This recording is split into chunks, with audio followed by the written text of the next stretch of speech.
Recording. Okay. Hello, Orca lovers everywhere. I'm Sami Mamarbashi, Communications Director for Global Orcas Partners. Today, I'm here with Steve Byrne, our founder, and we are talking with Howard Garrett, founder of the Orca Network, Orca Action Month, and decades-long advocate of Lolita's freedom. Welcome, Howard. Thanks for having a chat with us today. Well, thank you for giving me this opportunity.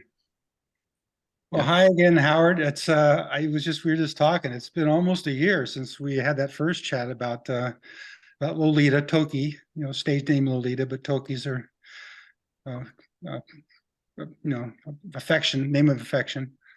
And I remember last time we were talking about some of the main issues, her health, the water wasn't real good, she wasn't getting enough attention, those kinds of things. And we've seen some improvements and getting better reports. And of course, you've got Toki TV and a lot of things you're doing on social media that keeps people up to date. But I thought this would be a good time to do an update and just kind of summarize for the folks out there where things stand right now. And I know the issues were the government, the bureaucracy, the approvals, those kinds of things, and then of course finding the site and then preparing the site. Those seem to be the main issues. But I'll let you say it. You can say it better than I can. Well, you've pretty well encapsulated the limits of what I actually know about it, because the team that is working on it, I have great confidence in them, but they want to do it, kind of behind the cloak of obscurity until they're ready to announce something, and they haven't announced exactly what's going on. But I am confident, I mean, from the hints that I have heard, that there's a lot going on behind the scenes. There's a lot of preparation. The big hurdle right now is the approval of a permit. And that's no small order. It has to be complete in terms of all of the parts. It has to be satisfactory to the government agencies that are averse to risk. And so they want to see everything spelled out and nothing left to chance. And so that means people have to be contacted, be hired, and to be contracted for services, and everything from insurance to security to all the stages of the transport. All of that has to be not just theoretically imagined, but it has to be actually who will do what part of it, and what is their experience to know how to do that. You really have to fill out a complete permit with, more, I don't know what the comparison can be, because sure, when you build a bridge, you got to, do an environmental, permit, but Right. Those are sort of protocol. There's a certain, pattern to those. There's a lot of precedent. There's no precedent for this. Right. Exactly. Right. She's a unique case, and this whole situation is so unique that those who are, comfortable just sort of checking out the boxes, there's no boxes, or there's 1,000 boxes, then they're all new. And so they've got to work on all of that. But I'm pretty confident that they know what they're doing, and they're going to do it right, and that well, the public statement was Jim Irsay, the benefactor who is footing the bill for all of this, Right. tweeted that we hope to have her home by September. Yes, I heard that, and that surprised me based on what you just said. But I'm willing to be a believer. I think it can happen. Right. Well, I think it'll get to a threshold where everything is in place, and then it'll just unfold. It'll just Right. happen. There'll suddenly be the transport. They're, from what I understand, and they've had this in the media, that they are already practicing with her to swim into expression. Oh, great, great. I think she'll understand what the deal is. Yeah. On Toki TV today, Annette played a little clip from Dr. Reederson, who is, the veteran, top of the line orca veterinarian. Uh-huh.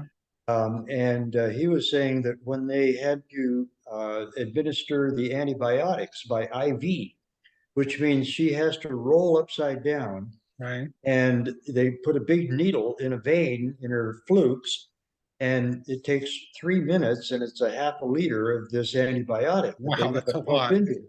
Yeah. And he just cooperated with the whole operation.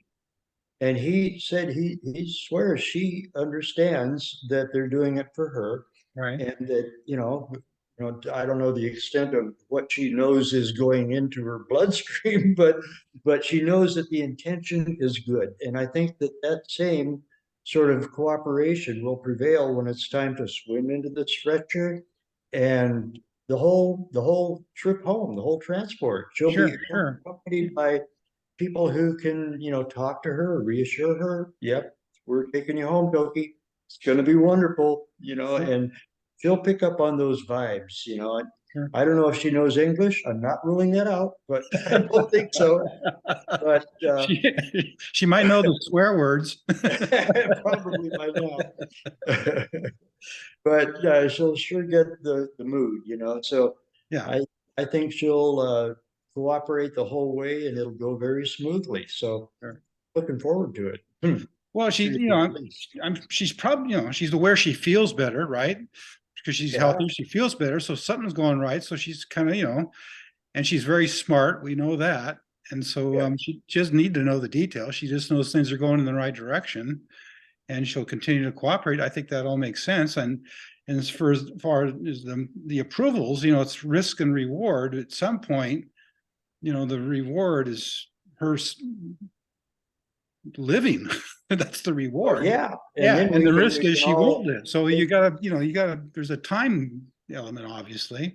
So I'm thinking, I guess everybody would like, President Biden would just declare it, just override all that, something like that. There's nobody. Well, I wouldn't rule that out either. I wouldn't rule it out either. I mean, it's almost like something like that almost needs to happen. There needs to be somebody with the vision and the authority to override all the naysayers along the line. There, Right.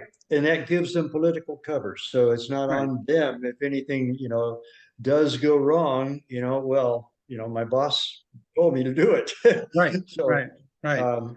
And that's probably what it'll take. And that may well be underway. I mean, my intuition tells me that those people are being talked to, at the top levels, above the heads of the pay grades of the agency people.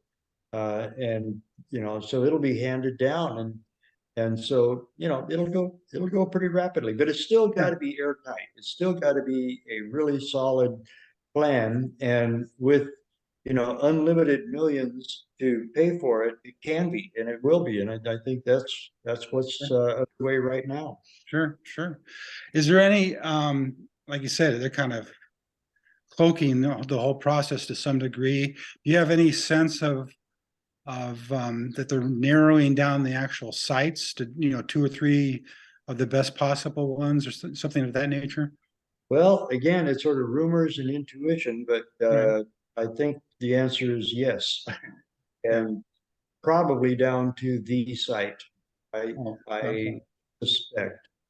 And I don't want to, assume. So I don't want to make a pre-announcement here. I'll let them do that. But, Even if you, and I don't even if know, you knew, so I even could if be you knew, wrong. you couldn't tell us because Right, you right. might spoil the whole thing. And then I remember last time too, we also talked about how there was another billionaire involved with Keiko, and that how quickly that pen got built, and it was very expensive. So I'm thinking, if money's not particularly a problem, then once their commitment to the site and the approvals, it won't take a long time to put that netting in place and that kind of thing. Exactly. It'll probably be, 24/7 work crews out there to make it happen. And it'll be pretty rapid.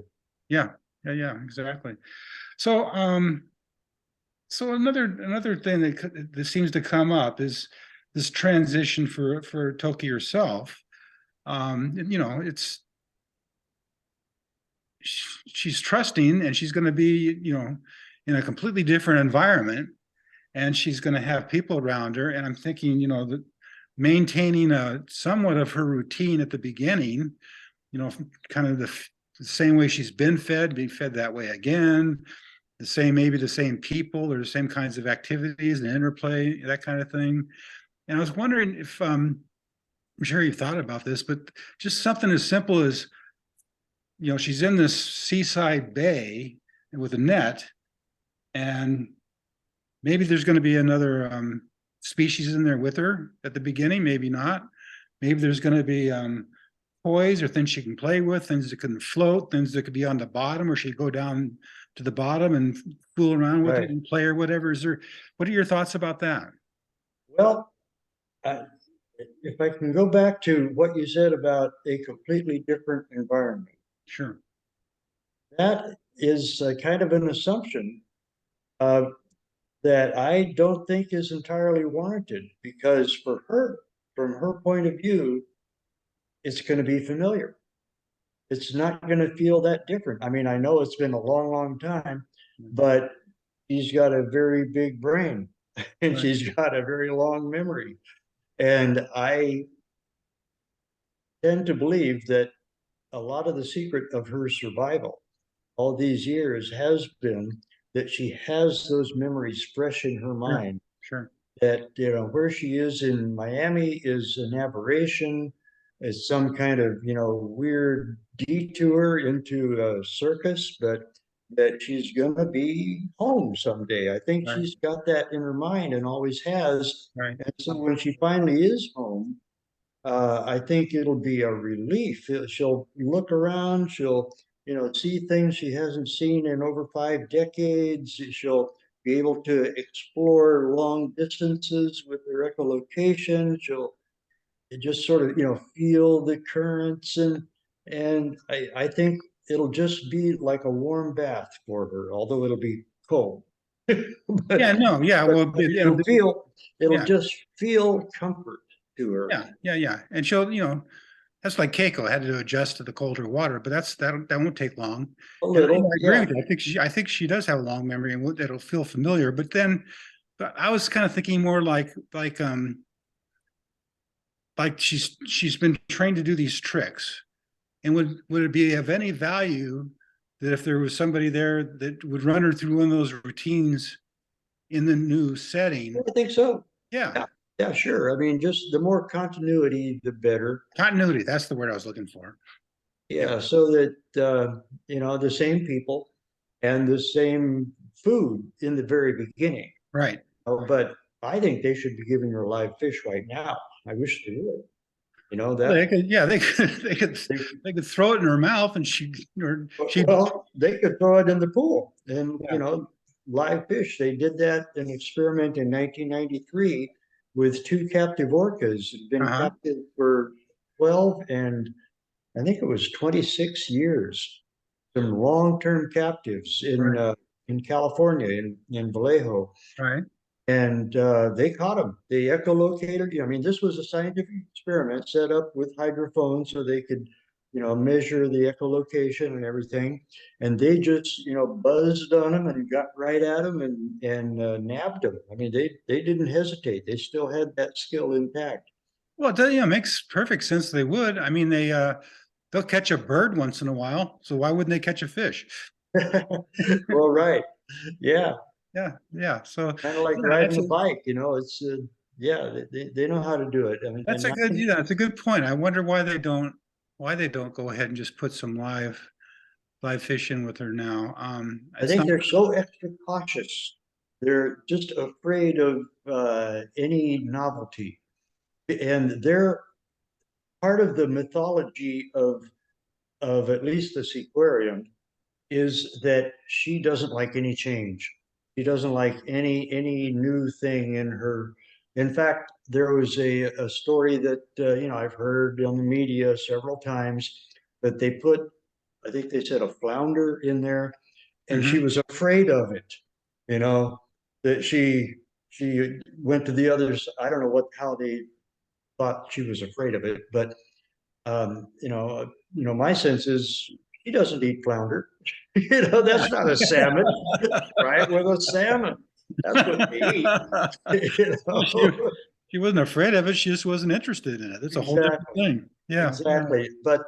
But it's their mythology that she is habituated, that she is so accustomed to doing just the routines in just that location for just the same rewards, the same thing all the time, that if you deviate at all, she gets very nervous and she gets afraid. No.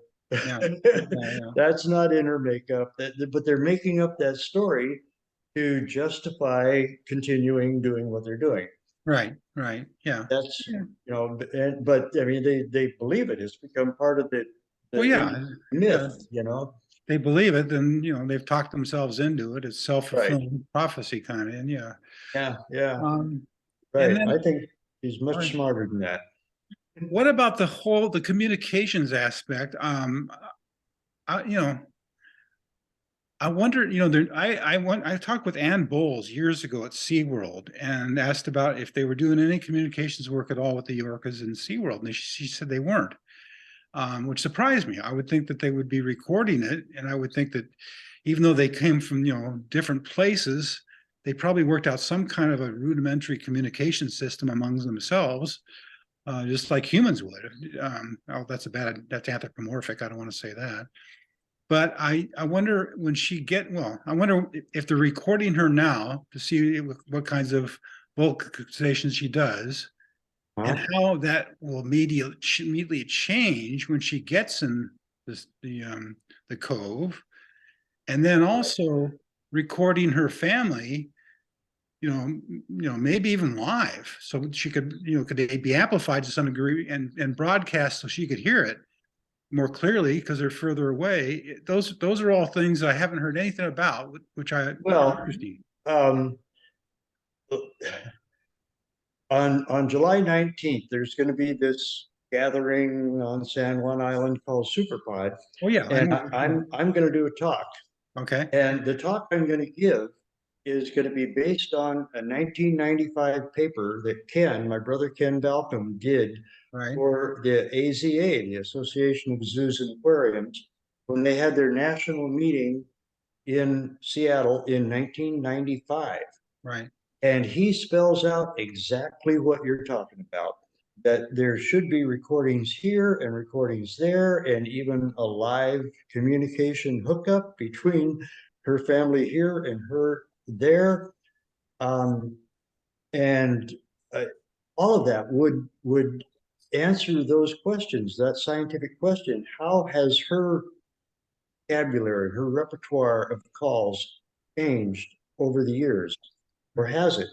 Uh, is it that indelible? Is it that intact over all Right. these years? Or has she, like sloughed off and she's just using lazy slang now or something, I don't know, but is it the same or very different? So it'd be fascinating scientifically, but they don't want to do it. They don't want to do anything that gives any indication that she still uses her language.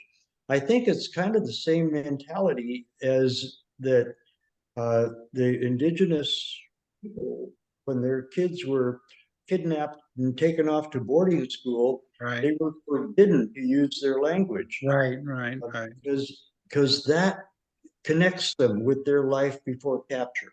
Yeah. And that's Yeah. what they don't want to do with Toki. And they don't want, I think, and this is not necessarily the people there now, but there's still a lot of residue of industry influence on what they're doing in Miami, even though it's the Friends of Toki and it's a whole new,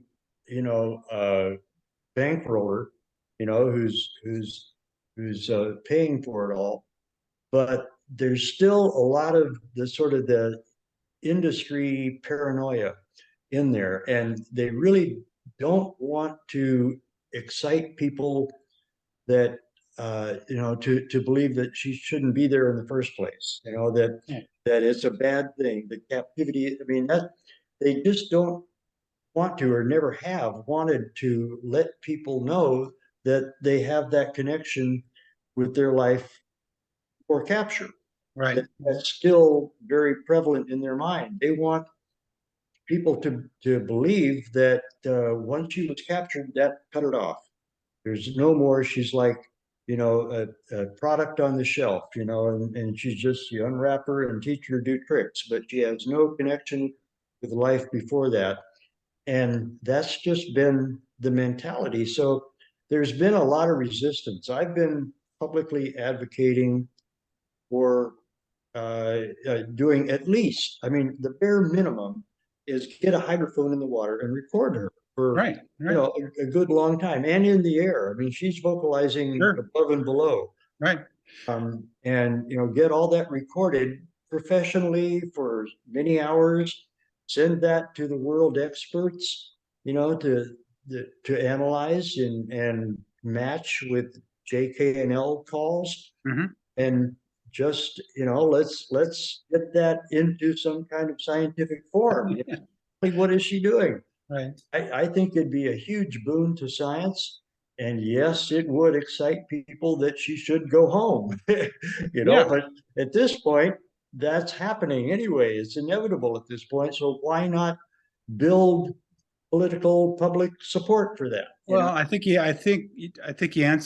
kind of answered that at the beginning, because it makes sense. My day job is marketing and branding. So from a corporate side, if that information gets public, SeaWorld and then all these, Middle East and China and all these other places, they're going to have bigger and bigger PR problems with this because of it. So I can understand it from a branding standpoint, but you can't put the genie back in the bottle.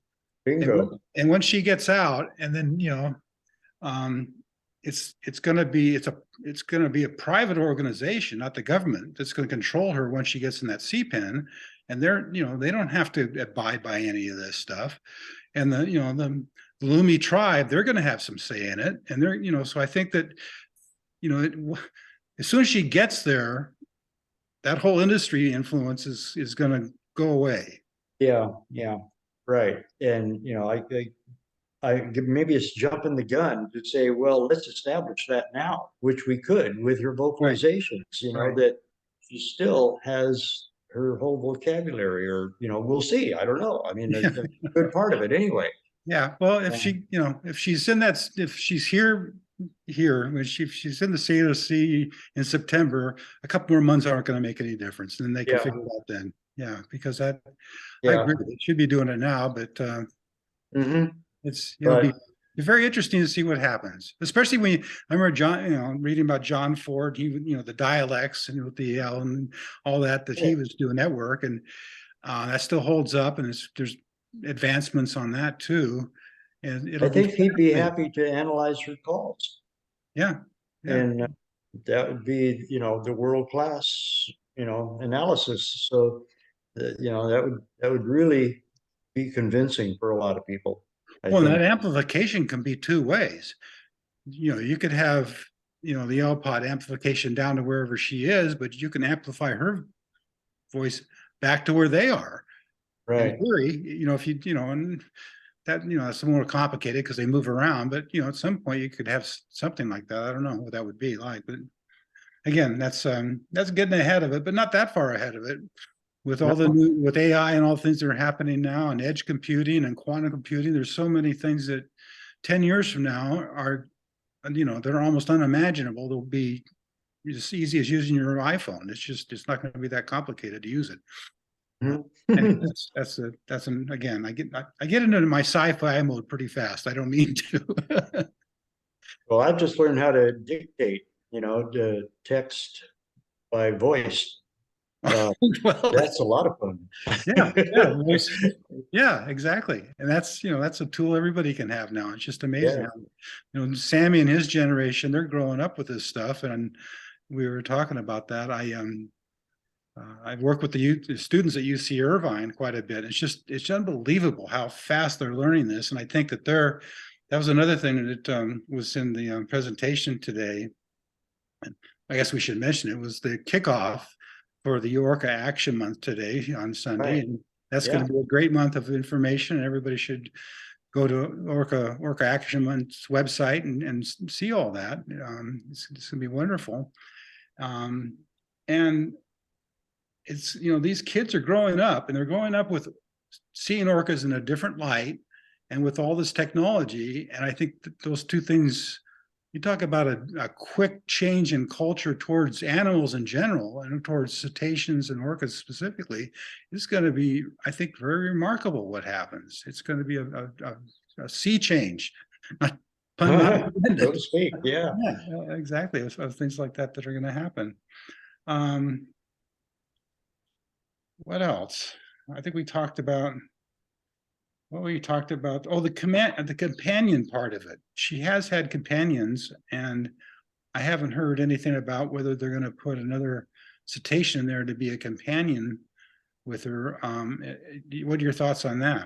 Well, I've heard some indications, no real announcement, that Li'i, the Pacific white-sided dolphin in there with her, Yes. will be coming with her. And Oh, maybe okay. to the sea pen. I don't know. I mean, Pacific white-sideds can live in the Salish Sea. Right. Generally, they show up now and then. Right. So, that's possible. Whether they get along that well, I don't know. Is that really a good social companion for her? I'm not too Yeah. sure. Well, we've talked about that before. I mean, sometimes they can be prey, but she's a fish eater, so that maybe that's. Right. But I yeah, guess they've gotten over that, Yeah. but they still could be kind of antagonistic to each other. That. Well, I guess the only thing is that she's at least used to that Right. cetacean, that being. So that would be the only positive side of it, but maybe not so much. Yeah. Yeah. Might give her some company. So. Yeah. And the other thing I was thinking about Springer, and if there were some situation where there had to be a, kind of a short-term rehab with an orca, would that sea pen where she's going to be, would that be a likely place to put that other orca in there? But again, there's compatibility, there's issues. Maybe you can subdivide it in some way. I don't know what could happen there. Well, I don't know. As for a recuperation of a wild Yeah. orca, you mean Yeah, that yeah. they need that? Right. Well, that's Right. been considered quite a bit. I see some problems because you have to round them up and separate them from their family to do that, and that's kind of a capture operation. Right. I'm sure that's healthy. Yeah, no, I That could make, understand. Wasn't that that could make them. isn't that what happened with Springer though? Wasn't Springer in Yes, in fact, rehab? we Yeah. we witnessed it from a Yeah. ferry, and she fought it a little bit. She kind of writhed around and didn't really want to go into that stretcher, but then eventually did and Right. settled down and was held in a pen for a month, Right. fattened up and dewormed and other stuff, Right. Right. and then was transported up and rejoined her family. Yeah. Not immediately. I mean, it wasn't an immediate kumbaya moment when she Right. showed up. There was this Right. period of rebuilding that Right. trust and Yeah. introduction, to Yeah. where she could really rejoin. But Yeah. it took 2 or 3 days, and then she did, and I think she's had 3 calves now. Yeah, exactly. I was going to say for our viewers, she's happy and healthy and has had calves and had a real orca's life and continues to. And I know that the whale sanctuary, Lori and Charles, they've talked about if something like that were to happen, I think their thought was they'd actually have to have some kind of a physical separation between the orcas if they had a rehab situation with another orca, or maybe a beluga whale and a orca or whatever would be, whatever the combination. Yeah. I'm not sure what that would be. Well, I know you've had a long day. Yeah, it has been. Yeah. Right, but it's been a good day. Yeah, it's been a good day. You got probably a busy month planned because I know you're going to be a participant on many levels with Orca Month all through the month. And we'll be joining you. Thanks to you, we're going to have Global Orca Week for the 3rd year, starting on the 18th of June, run through the 24th, and try to bring in a little bit more of a global audience in. You already have a global audience, but that's been our focus, and we try to feature, this research that's going on globally with orcas, because I think it's good to know all the research of all the orcas, because even though they're quite a bit different, there's some similarities. Yeah, it's fascinating. Yeah. Yeah, well, we'll definitely put out the word. You're part of Orca Action Month. Yeah, no, exactly So- right. I talked to Cindy Hansen, who's, your key person for all this stuff, and Right, perfect. we make sure that there's some collaboration going on there, like there has been in the past years. So anyway, I think maybe we wrap this one up, and if you stay on for just a little bit after we stop the recording, we can talk just a little bit further. But Okay, great. thanks for fun. thanks for the update, Howard. I know Sure. I know how Thank you. how important this is. Like you say, you go back to 1995. This is going to be a fulfillment of a dream for when it happens, and I'm sure it's going to happen. So we're all going to celebrate and have a good time when that happens. And Yes, indeed. Oh, boy. Looking Yeah. forward to that. Yeah. Well, thanks again, and I'll be seeing you too. And I'm going to try to make it up to SuperPod. Don't know if I can or not, but I'm going to try, because I'd like to, hear what you're going to say up there, and all the other people too, what they're going to say. It'll be fun. Well, it will be taped, so you don't have to be there to see it, but Yeah. I'll give it a shot. We'll see what happens. Anyway, thanks again, Howard. I really do appreciate you taking the time. okay. Thank you, Steve. Thank you, Sammy. So if you want to